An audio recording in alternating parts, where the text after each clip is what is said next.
Hello students. For each of the drawings that we do this quarter, we're also going to do a writing assignment related to the drawing.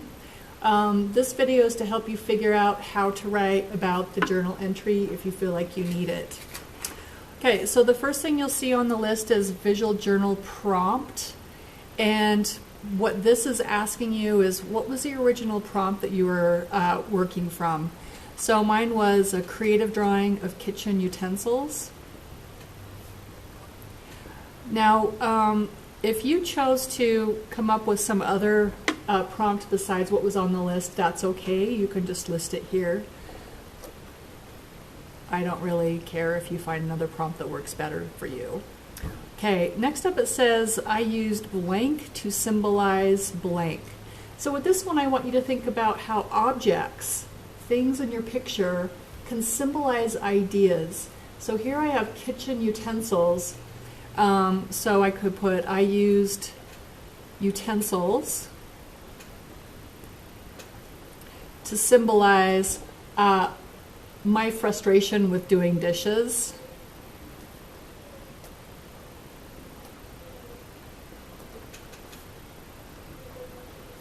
Now, if you're doing this writing in Canvas, you won't have a paper to fill out. You're just going to go to a text box. So there's a place in Canvas each week with a writing assignment listed. And so you just click on the text box and start writing, write it all out. Or you can write it in a Google Doc and upload a link if that's, or copy and paste it into the text box if that works better for you.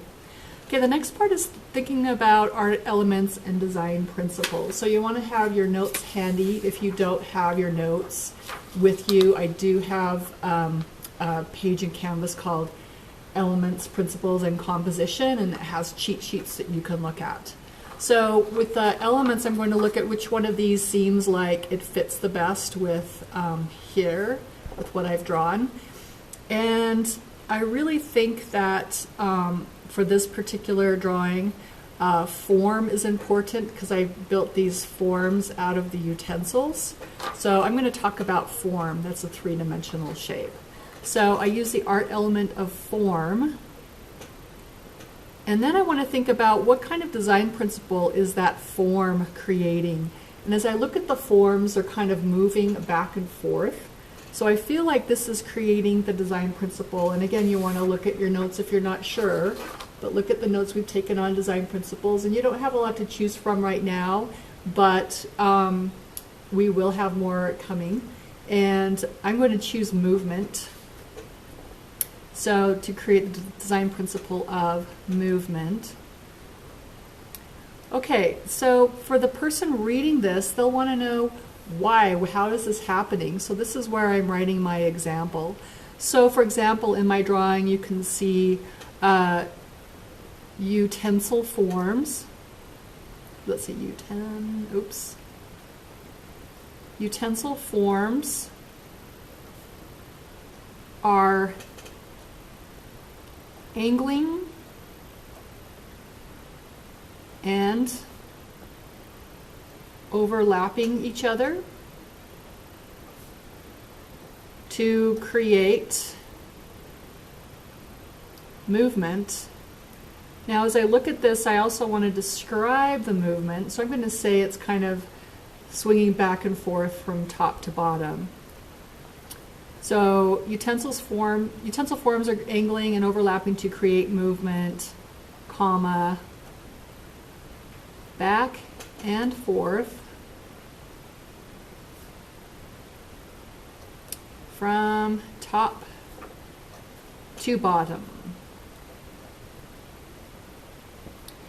I could improve my composition. So for this one, look at your composition notes. So I'm going to look at these and think about one thing that maybe I could have done better.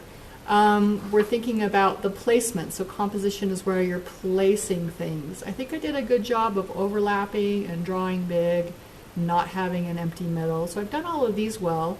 So I could think of like what else could I have done better with placing things? And I think this is a little bit awkward. So I think I could have placed this more in the middle so I could see more of the Y. So I could improve my composition by moving the word many to the left. So why is that better? Why is that better? So you want to think about it. Well, because it's really crowded on the edge. The Y is too crowded. All right, I hope this helps you figure out how to do your writing. But if you get stuck, just write whatever you can, and you can ask questions in the comment section of the assignment in Canvas. And just remember that you'll need to do a similar kind of writing assignment for each of the drawings that you do this quarter. Thank you.